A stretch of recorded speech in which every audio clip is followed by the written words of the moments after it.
Hi friends, ಹೇಗಿದ್ದೀರಾ? ಇತ್ತೀಚೆಗೆ Israel ಮತ್ತೆ ಇರಾನ್ ನಡುವಿನ ಉದ್ವಿಗ್ನತೆಯಿಂದಾಗಿ ಭಾರತದ ವಾಣಿಜ್ಯವು ತೀವ್ರವಾಗಿ ಪ್ರಭಾವಿತವಾಗಿದೆ. ಮುಖ್ಯವಾಗಿ ಇರಾನ್ ಮೂಲಕ ಸಾಗುವ ವಾಣಿಜ್ಯ ಮಾರ್ಗಗಳು ಸಂಪೂರ್ಣವಾಗಿ ಗೊಂದಲಕ್ಕೊಳಗಾಗಿವೆ.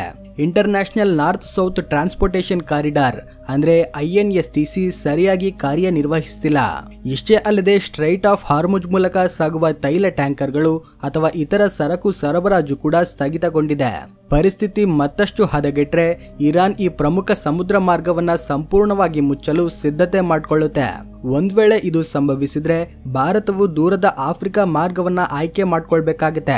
ಈ ಹಿನ್ನೆಲೆಯಲ್ಲಿ ಒಂದು ಪ್ರಮುಖ ಪ್ರಶ್ನೆ ಎಲ್ರಿಗೂ ಉದ್ಭವಿಸುತ್ತೆ. ಅದೇನೆಂದ್ರೆ, ಇರಾನ್ನ ನಿಯಂತ್ರಣದಲ್ಲಿಡಲು ಭಾರತದ ವಾಣಿಜ್ಯ ಹಡಗುಗಳ ಮೇಲೆ ದಾಳಿ ಮಾಡದಂತೆ ತಡೆಯಲು ಅಥವಾ ತುರ್ತು ಪರಿಸ್ಥಿತಿಯಲ್ಲಿ ಭಾರತದ ಮೇಲೆ ದಾಳಿ ಮಾಡುವ ಮೊದಲು 100 ಬಾರಿ ಯೋಚಿಸುವಂತೆ ಮಾಡಲು ಇರಾನ್ ಸುತ್ತಮುತ್ತ ಭಾರತಕ್ಕೆ ಯಾವುದಾದ್ರೂ ಸೇನಾ ನೆಲೆಗಳಿವೆಯಾ ಎಂಬ ಪ್ರಶ್ನೆ ಉದ್ಭವಿಸುತ್ತೆ. ಹೌದು, ಭಾರತದಾಚೆಗೆ ಅಂದ್ರೆ ನಮ್ಮ ದೇಶದ ಹೊರಗಡೆ ಕೂಡ ನಮಗೆ ಹಲವಾರು ಸೇನಾ ನೆಲೆಗಳಿವೆ. ಇವು ಒಟ್ಟಾರೆ ಇರಾನ್ನ ನಿಯಂತ್ರಿಸಬಲ್ಲವು. ಈ ಪ್ರಮುಖ ಅಂಶಗಳ ಬಗ್ಗೆನೇ ಈ ವಿಡಿಯೋದಲ್ಲಿ ವಿವರವಾಗಿ ತಿಳ್ಕೊಳ್ಳೋಣ. ಅದಕ್ಕೂ ಮುಂಚೆ ವಿಡಿಯೋಗೆ ದಯವಿಟ್ಟು ಒಂದು ಲೈಕ್ ಮಾಡಿ, ನಮ್ಮ ಚಾನೆಲ್ನ ಸಬ್ಸ್ಕ್ರೈಬ್ ಆಗದೇ ಇರುವವರು ಸಬ್ಸ್ಕ್ರೈಬ್ ಆಗಿ. ವಾಸ್ತವವಾಗಿ ಇಸ್ರೇಲ್ ಇರಾನ್ ಯುದ್ಧ ಆರಂಭವಾದಾಗಿನಿಂದ ಭಾರತದ ವಾಣಿಜ್ಯವು ಹಲವಾರು ತೊಂದರೆಗಳನ್ನು ಎದುರಿಸುತ್ತಿದೆ. ಅವುಗಳಲ್ಲಿ ಮೊದಲನೆಯದು ಇರಾನ್ನ ಏರ್ ಸ್ಪೇಸ್ ಬಳಕೆಯ ಸಮಸ್ಯೆ. ಇರಾನ್ ಮೇಲೆ ಯಾವಾಗ ಕ್ಷಿಪಣಿ ದಾಳಿ ನಡೆಯುತ್ತೆ ಅನ್ನೋದು ತಿಳಿಯದ ಸ್ಥಿತಿಯಲ್ಲಿ ಭಾರತವು ಇರಾನ್ನ ಏರ್ ಸ್ಪೇಸ್ ನ ಬಳಸಿಕೊಳ್ಳಲಾಗದೇ ಇದೆ. ಇದರಿಂದ ಭಾರತೀಯ ವಿಮಾನಯಾನ ಕಂಪನಿಗಳು ದೀರ್ಘ ಮಾರ್ಗಗಳನ್ನ ಆಯ್ಕೆ ಮಾಡಬೇಕಾಗಿದೆ. ಇದು ಸರಕು ಸಾಗಾಣಿಕೆಗೆ ಹೆಚ್ಚಿನ ಸಮಯ ಮತ್ತೆ ವೆಚ್ಚಕ್ಕೆ ಕಾರಣವಾಗುತ್ತೆ. ಎರಡನೆಯದು INSTC ಬಳಕೆಯಲ್ಲಿ ಉದ್ಭವಿಸಿದ ಮತ್ತೊಂದು ಸಮಸ್ಯೆ. ಇರಾನ್ ಮೂಲಕ ಸಾಗುವ ಭೂಮಾರ್ಗ INSTC ಬಳಕೆಯು ಬಹುತೇಕ ಸ್ಥಗಿತಗೊಂಡಿದೆ. ಯಾವಾಗ ಎಲ್ಲಿ ದಾಳಿ ನಡೆಯುತ್ತೆ ಎಂಬುದು ತಿಳಿಯದ ಕಾರಣ ಈ ಮಾರ್ಗವು ಸುರಕ್ಷಿತವಲ್ಲ ಎಂದು ಭಾವಿಸಲಾಗ್ತಿದೆ. ಇನ್ನು ಮೂರನೆಯ ಸಮಸ್ಯೆ ಸ್ಟ್ರೈಟ್ ಆಫ್ ಹಾರ್ಮುಜ್. ಇರಾನ್ ಪಕ್ಕದಿಂದ ಸಾಗುವ ಈ ಪ್ರಮುಖ ಸಮುದ್ರ ಮಾರ್ಗವಾದ ಸ್ಟ್ರೈಟ್ ಆಫ್ ಹಾರ್ಮುಜ್ ಈಗ ಬಹಳ ಕಡಿಮೆಯಾಗಿ ಬಳಸಲ್ಪಡ್ತಿದೆ. ಇಷ್ಟೇ ಅಲ್ಲದೆ ಇರಾನ್ ಇದನ್ನ ಸಂಪೂರ್ಣವಾಗಿ ಮುಚ್ಚಲು ಸಿದ್ಧತೆ ನಡೆಸುತ್ತಿದೆ. ಈ ಬೆಳವಣಿಗೆಗಳು ಮೂರನೇ ವಿಶ್ವ ಯುದ್ಧಕ್ಕೆ ಕಾರಣವಾಗಬಹುದಾದ ಆತಂಕವನ್ನ ಸೃಷ್ಟಿಸಿವೆ. ಅಮೆರಿಕವು ಇರಾನ್ ಮೇಲೆ ದಾಳಿ ಮಾಡಿದ್ರಿಂದ ಇರಾನ್ ಈಗ ಅಮೆರಿಕದ ಮೇಲೆ ಪ್ರತಿ ದಾಳಿ ಮಾಡಬಹುದು. ಒಂದು ವೇಳೆ ಇದೇ ಸಂಭವಿಸಿದ್ರೆ ನ್ಯಾಟೋದ 32 ದೇಶಗಳು ಕೂಡ ರಂಗ ಪ್ರವೇಶಿಸುತ್ತವೆ. ಮಧ್ಯಪ್ರಾಚ್ಯದ ರಾಷ್ಟ್ರಗಳು ಈಗಾಗಲೇ ಸಿದ್ಧವಾಗಿವೆ. ಪ್ರಸ್ತುತಕ್ಕೆ ಆ ರೀತಿಯ ಸ್ಥಿತಿ ಬರದಿರಲಿ ಎಂದು ಆಶಿಸೋಣ. ಆದ್ರೆ ಒಂದು ವೇಳೆ ಅದು ಸಂಭವಿಸಿದ್ರೆ ಭಾರತದ ಪಾತ್ರವು ಅತ್ಯಂತ ಪ್ರಮುಖವಾಗುತ್ತೆ. ಭಾರತದ ಸೇನಾ ಹಿಡಿತವು ಕೇವಲ ದೇಶೀಯವಾಗಿ ಮಾತ್ರವಲ್ಲ, ವಿದೇಶಗಳಲ್ಲಿಯೂ ಬಲವಾಗಿದೆ. ಸಮುದ್ರ, ಭೂಮಿ, ಗಾಳಿ ಈ 3 ಕ್ಷೇತ್ರಗಳಲ್ಲಿಯೂ ನಮಗೆ ಹಿಡಿತ ಇದೆ. ವಿಡಿಯೋ ಕಂಟಿನ್ಯೂ ಮಾಡೋದಕ್ಕೂ ಮುಂಚೆ ನಿಮಗೆ ತುಂಬಾನೇ ಯೂಸ್ಫುಲ್ ಆಗೋ ಒಂದು ಟೆಲಿಗ್ರಾಮ್ ಚಾನೆಲ್ ಶಾಪ್ ಮೈ ಡೀಲ್ಸ್ ಬಗ್ಗೆ ಹೇಳ್ತೇನೆ. ಕೆಲವೊಮ್ಮೆ ಫ್ಲಿಪ್ಕಾರ್ಟ್ ಅಂಡ್ ಅಮೆಜಾನ್ ನಂತಹ ಶಾಪಿಂಗ್ ವೆಬ್ಸೈಟ್ಸ್ ಅಲ್ಲಿ ಕೆಲವೊಂದು ಪ್ರಾಡಕ್ಟ್ಸ್ 90% ನಷ್ಟು ಡಿಸ್ಕೌಂಟ್ ಇರುತ್ತೆ. ಇದನ್ನ ಲೈಟ್ನಿಂಗ್ ಡೀಲ್ಸ್ ಅಂತ ಕರೀತಾರೆ. ಉದಾಹರಣೆಗೆ ಈ ಹಿಮಾಲಯ ಬೇಬಿ ಶಾಂಪೂನ MRP 563 ರೂಪಾಯಿ ಇದ್ರೆ ಲೈಟ್ನಿಂಗ್ ಡೀಲ್ಸ್ ಅಲ್ಲಿ ಇದು ಕೇವಲ 7 ರೂಪಾಯಿಗೆ ಸಿಗುತ್ತೆ. ಆದ್ರೆ ಈ ಡೀಲ್ಸ್ ಯಾವಾಗ ಬರುತ್ತೆ ಅನ್ನೋದು ನಮಗೆ ಗೊತ್ತಾಗೋದಿಲ್ಲ. ಇದಕ್ಕಾಗಿ ನಿಮಗೆ ಶಾಪ್ ಮೈ ಡೀಲ್ಸ್ ಪೇಜ್ ಯೂಸ್ ಆಗುತ್ತೆ.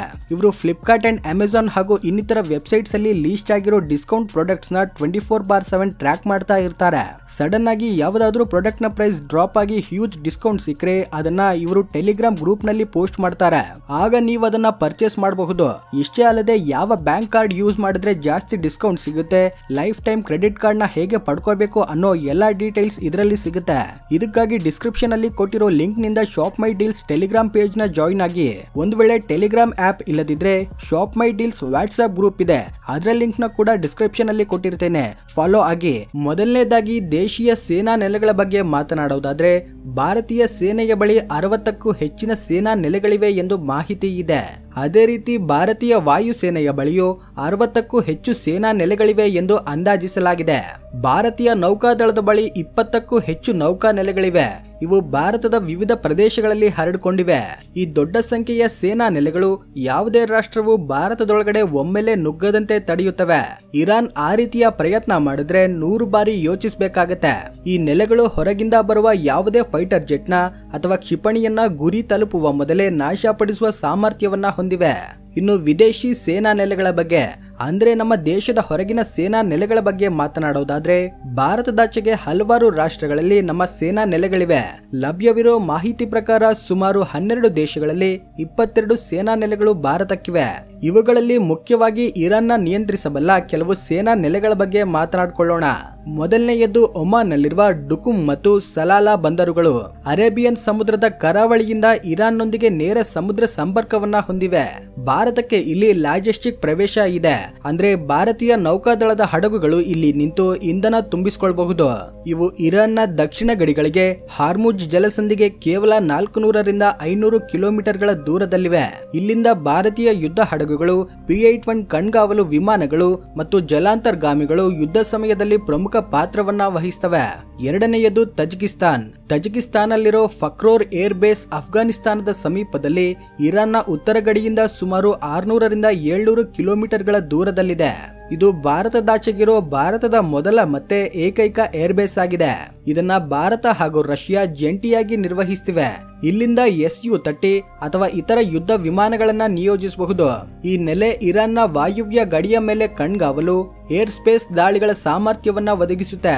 ಇಷ್ಟೇ ಅಲ್ಲದೆ ಇದರಿಂದ ಅಫ್ಘಾನಿಸ್ತಾನ, ಪಾಕಿಸ್ತಾನ ಹಾಗೂ ಇರಾನ್ಗಳ ಮೇಲೆ ಕಣ್ಗಾವಲಿಡಬಹುದು. ಮೂರನೆಯದ್ದು ಮಾರಿಷಸ್.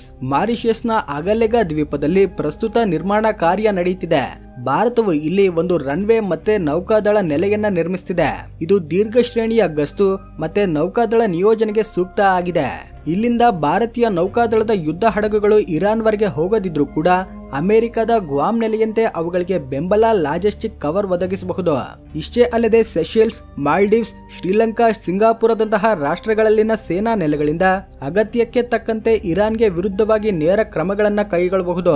ಭಾರತ ಎಂದಿಗೂ ಕೂಡ ಇರಾನ್ ಮೇಲೆ ನೇರ ದಾಳಿಯ ವಿಧಾನವನ್ನ ಆಯ್ಕೆ ಮಾಡಿಕೊಳ್ಳೋದಿಲ್ಲ. ಆದ್ರೆ ಮೂರನೇ ವಿಶ್ವ ಯುದ್ಧದಂತಹ ಸ್ಥಿತಿ ಉದ್ಭವಿಸಿದ್ರೆ ಭಾರತಕ್ಕೆ 4ರಿಂದ 5 ಕಾರ್ಯತಂತ್ರದ ಮಾರ್ಗಗಳಿವೆ. ಇವುಗಳ ಮೂಲಕ ಭಾರತವು ಇರಾನ್ನ ಗಡಿಗಳನ್ನ ತಲುಪಬಹುದು. ತನ್ನ ತೈಲ ಭದ್ರತೆ, ವಿದೇಶಗಳಲ್ಲಿರೋ ನಮ್ಮ ನಾಗರಿಕರ ರಕ್ಷಣೆ ಮತ್ತೆ ಸಮುದ್ರ ಮಾರ್ಗಗಳ ಭದ್ರತೆಯನ್ನ ಖಾತರಿಪಡಿಸಿಕೊಳ್ಳಬಹುದು. ಡಿಸ್ಕ್ರಿಪ್ಷನ್ ಅಲ್ಲಿ ಕೊಟ್ಟಿರೋ ಲಿಂಕ್ ನಿಂದ ಶಾಪ್ ಮೈ ಡೀಲ್ಸ್ ಟೆಲಿಗ್ರಾಮ್ ಪೇಜ್ ನ ಜಾಯಿನ್ ಆಗಿ.